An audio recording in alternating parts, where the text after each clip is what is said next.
Hey, it's Naomi. So I constantly get asked when I was in the classroom how I started and facilitated conversations about race and racism with my students, and even questions about how I handle situations with my son now as a mom. So I wanted to put it all together in one video. I feel like I've had a few posts here and there, I've had a few videos here and there, and I've talked with people in DMs or comments, but I've never put it all out in one video together. So that's what I'm going to try to do right now. So one of the first things that I liked to do when I was in the classroom at the beginning of the year is one, get my students accustomed to the idea of culture, respecting other people's cultures. And in order to do that, Lanisha and I realized years ago that we needed our students to understand and respect their own cultures. So we have a few resources, some free, some paid, where we did culture exploration. We have culture cases, we have culture flip books, where we just introduce them to the idea that culture is everything. It is the food you eat, but not only that, it's when you eat it, who you eat it with. What are you eating it with? Are you using chopsticks? Are you using your fingers? Are you using a fork? Are you sitting at a table? Are you in front of the TV? Who prepared the food? What was the food prepared with? What seasonings were or weren't used? All of that is a part of your culture. Culture is just the way that you do things. So we really like to start off the year with that. And I have some of the books that I use here, and some of them I'm just going to list. But The Skin You Live In is a book that I love to read because it just talks about all the amazing things your skin does for you. And it does get into skin color.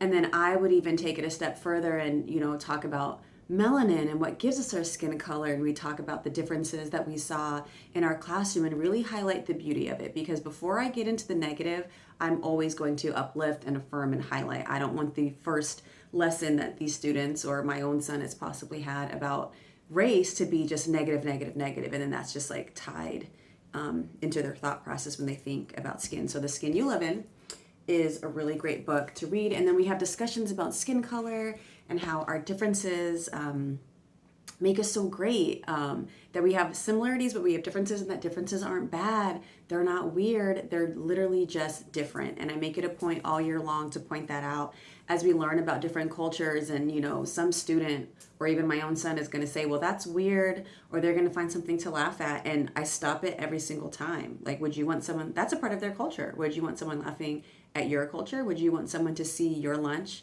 and laugh at it, or hear your name and laugh at it, or look at the way you dress or your skin color? So we shut that down immediately. So once we have that vocabulary and that language to talk about culture and race, I have a resource. I didn't have it created at the time, but I still used to talk to my students about different races and the different features that different races could have. And we would talk about race in our classroom just openly, so it wasn't a weird thing. Like Lanisha talks about it all the time, about how adults make things weird, and it's like, if you don't make it weird, it doesn't have to be weird. So talking about race was never a weird thing in our classroom. It's just a thing. Like, it's one of the first things you can see about somebody. Why would we ignore it or pretend like it's not a thing that we can see? So then when it is time to get into the negative of it, this is also something that I do very beginning of the year stuff, because I want to be able to address situations if and when they happen. There's some other books that I like to read. I love to read Not Quite Snow White.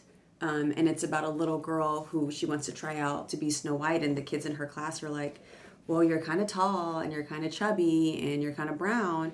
And we talk about stereotypes, and we talk about how there are things in society that we always see painted a certain way. So when you see something different, it makes you think that that thing is weird. And then because we've already had that conversation about not using the word weird, it just being different and different being okay, we start to just, start to build on their background knowledge of how we're not going to limit people because of what they look like, their body size, their skin color, anything like that. The Proudest Blue is another great one I love to read, about just affirming your culture, being proud of your culture and proud of who you are, even if there are ignorant people out there that are going to try to make fun of it. And we talk about what to do if you see it happening, if it's happening to you, or if you see it happening. If it's happening to you, you could try to say something. If you don't feel safe, tell an adult that you trust. If you see it happening, you can say something. If you don't feel safe, tell an adult that you trust. I didn't have Veras Book when I was in the classroom, but this is another perfect book to read at the beginning of the year to teach your kids or students to address racism. I love that it names it. I got to go out to Vera's book launch party, and when she read it, like, I literally cried, because there's so very few books that are kid friendly and name racism, and they're still just powerful enough to teach these kids a powerful lesson that they're going to need to take with them for the rest of their lives. So love that one. But the book that I used to always read in class, and I was searching everywhere, I couldn't find it, is Chocolate Me. And it's written by Tay Diggs, I believe.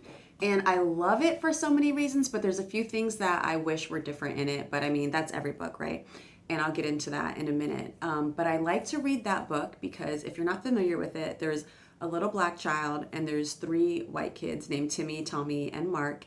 And they're just making fun of his hair. They're asking him why his nose is so wide. They're asking why his skin is so dark and saying how, bright it makes his teeth look. And they're just really being racist. Like, that's really what it is. They're being racist.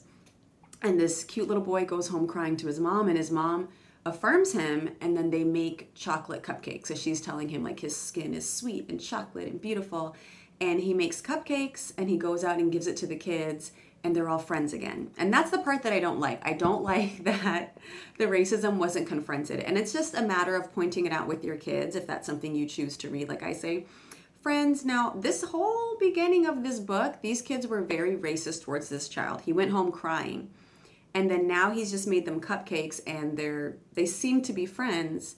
What do you think could have happened, or what would you change? And all of them are like, they didn't apologize. They didn't say sorry. They didn't, their parents didn't find out what they said. That was something else that my kids always point out. Like, their parents don't know that they're going around being racist. And this is language that I give them, because a lot of them will say, well, they're bullying him or they're being mean. And I love to make that distinction early on, that there are things people do that are just mean, which is bad and wrong, but there's something even worse than being mean, and it's called being racist. And these kids are being racist. The things that they're saying are racist. And isn't this a surprise that this can be something so bad, but little kids can be racist? And now I do let them know that most little kids, they hear these things from other people, or they pick it up from what they see in society. There's a lack of representation, or the only time they see people of color, they're doing negative things, so they just think it's a normal thing to say and to think. But they have to learn early on that it's wrong to think like that. We don't want to stereotype people. We don't want to build biases towards people we don't know and just generalize them because of their skin color, and that being racist is wrong. So these kids are being racist. There's no accountability. They didn't apologize. And we talk about, well, what would you do if you were in that situation? Like, have you ever had somebody continually being mean or racist to you? And for a lot of my students, it's their first time where they've realized, like, oh, something racist did happen to me, or I did hear something racist and I didn't know that it was racist, but now I know, and now I can do better. And they brainstorm ways of what they'll do the next time, or what they can say, or how they felt when things happened to them. And they all had a story, white, black, Asian, they all had a story of someone doing something to them, or them hearing something, or even them realizing something that I've said was racist. And it's like, that's okay, because now you know. And what I love about these conversations is that research shows that in as little as a week, having direct conversations with kids can improve their racial attitudes. So they're so important to have, and they're so important to have young. I think that a lot of adults hear the word race or racism, and you hear that you're talking to kids about it, and they're thinking about the worst racial incident that they can think of. Those are not the conversations that we're having with kids, obviously. Like, you are bringing in your racial luggage and throwing it into the equation and making it weird when it doesn't have to be weird and heavy at this age. It's an introduction, to these conversations, and it will grow and evolve as they get older. But if there's never a foundation, it's going to be hard for them to get into it later on. So back to what I was saying. So in this book, we have that conversation, and we talk about, okay, like, so let's say this kid in this book, these kids have been racist. They said horrible things about his skin and his hair and his nose, and then they didn't apologize. So let's say the next day it happens again. What do you think he should do? And they're like, he should tell them that it was wrong. Okay, so he tells them that it's wrong. They say sorry, but then a few days later they're doing it again. And what do we do when stuff like that happens? And they kind of brainstorm, and they all come to the conclusion that that's not a friend. Why would you want to be friends with someone where you've told them that something was hurtful or racist or wrong, and they keep doing it? And then I tell them that you can do that in your life as well. And I tell them about times that I've had to do that in my life, where I've had people make comments to me about my skin or my features, and I've had to make the decision that, wait a minute, this isn't a friend of mine, and I want to be around people that make me feel good about myself. A friend shouldn't make me feel bad about myself, and especially not bad about being the race that I am. So I tell them that's a choice that you can make. You can choose to forgive, you can choose to keep teaching them and telling them, or you can choose to end a friendship and decide that this isn't really a friend. And then I talk to my students about how if you are not being affected by the racism, but you hear it, what would you think about these friends? Would you continue to be friends with someone that kept doing stuff like that? And are you a good friend to the person that is affected by it if you continue to be friends with people like that? And then I've talked to them about friends that I've had where it was their grandmother or their friend or their sibling that was being racist or hurtful or harmful, and they had to keep talking to them to teach them. And one really cool time, a few weeks later after we had done, a bunch of our front-loading lessons about culture and, race and racism and celebrating it, but also talking about the struggles, one of my students, and she was white, came in so excited. This was first grade, and she was excited because her preschool brother got a new student in class who was black, and he had told her, I don't want to be friends with this little girl because she's black. And she was like, I knew that was racism, and I got to teach him that was wrong. And I told him, you have to get to know her first, and then so he's going to get to know her this week.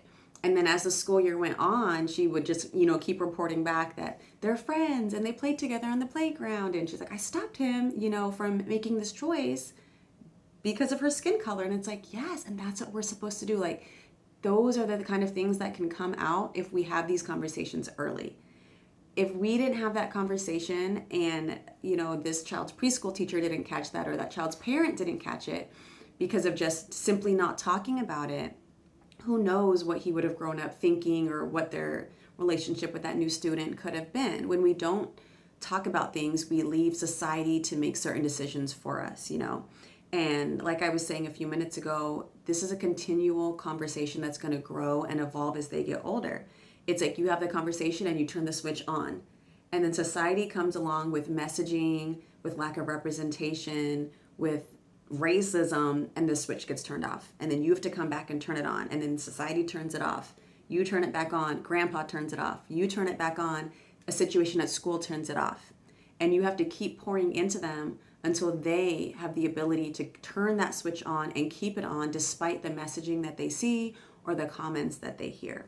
So it's an all-year thing through intentional books that I choose and lessons that we put in front of them. We can continue these conversations.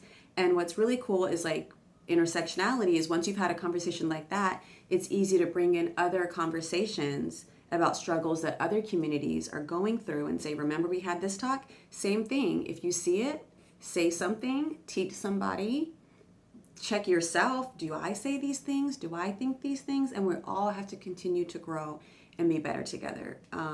So that is really how I do it. I love to use a good picture book to get a lesson across, because then instead of calling out a student and saying, well, you did this, or have you ever done that?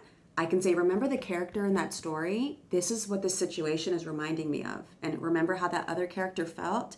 This is how this student felt when you said those words. I have had students say comments, and they're not these evil mini KKK members, They're just children that need to learn. They don't know any better. They grow up in a racist society. It is understandable why they would say some of the things they're saying. It's not acceptable, but it's understandable, and we can make those things teachable moments. I don't freak out and yell at people. I've had a first grader call another first grader the N-word before, and I'm going to assume there's no way that a first grader is going to know the historical weight and the historical trauma behind that word. So that was a teachable moment to have and say, hey, remember how we had that conversation about racism? This is a moment where we've now made this student experience some racism, and that's very hurtful. That's one of the most hurtful things you could say to a Black person. Here's why it's wrong.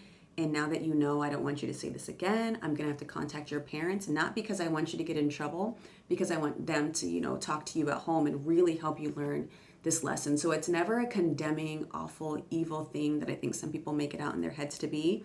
It's just a learning lesson. It's just growing and learning opportunities, because I know the world that I'm sending these kids out into, and I want to do my part to make sure that they are building their cultural intelligence and being allies or loving the skin that they're in.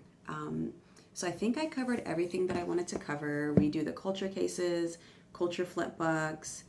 We have lessons about race. I have a lesson about race that I did during my summer course, like last year or 2 years ago. Our culture cases are available on Lanisha or I's website and in her TPT store. I didn't have Chocolate Me here, but Chocolate Me by Tay Diggs. There's The Skin You're In. It says written by Michael Tyler. I know that A Kid's Book About series has a kid's book about racism. Not Quite Snow White by Ashley Franklin. The Proudest Blue by Ibtihaj Muhammad. And You Have a Voice by Vera. Aya? Do I even know how to pronounce her name? Last name, Vera? Ahaya? Ahia? I'm so sorry. Anyway, so that's that. I actually have a book coming out soon that is also going to be talking about skin color. And what I love about it is, in my story, there's an incident that happens, and the child Micah is asking his mom which skin color is the best skin color and why. And this is based off of a true story, because my own son has talked to me about which skin color is the best skin color. And I said, well, what do you think? And he thought that it was white. And it really struck me, because as much affirmation as I thought I was doing, I clearly needed to do even more. And we had to have multiple conversations about this and, really affirm who he is and his biracial identity, or how the world will see him as a Black child. But at the end of the book, it's just really filled with affirmations for children to see, like, no, like, brown skin is beautiful. And it's not to say that any other skin isn't beautiful, but when the world tells you that it's not, I think it would be understandable why Black people would need affirmations about their skin. No one's going around saying white skin isn't beautiful. Like, there's white models, white superstars, white celebrities, white princesses. Like, we get it. Like, white is the beauty standard, and it has been. So there's, like, yes, you can affirm yourself in your white skin and affirm your children and tell them that they're beautiful, but I would hope that people could understand why people of color need that possibly even more so, or need it directly said sometimes in books, because for so long it wasn't there. It just wasn't there. So I'm really glad to be putting a book out there that kind of fits a space that is so needed. Anyway, I hope that this was helpful. And I think I've answered, like, all of the frequently asked questions I'll get in my DMs about how do you start these conversations? What else can I do? Or we had one conversation, but my kid still said this. Keep addressing it. And I never make it a thing where it's this anger issue of, like, oh my gosh, I can't believe you said that. It's teachable, and it's understanding they must have picked this up from somewhere. Even if you're doing the right thing, or so you think, they got a different message somewhere else, and you just have to keep pouring into them and hope that, 10 years down the line, it's made an impact. All right. Thanks so much. Bye.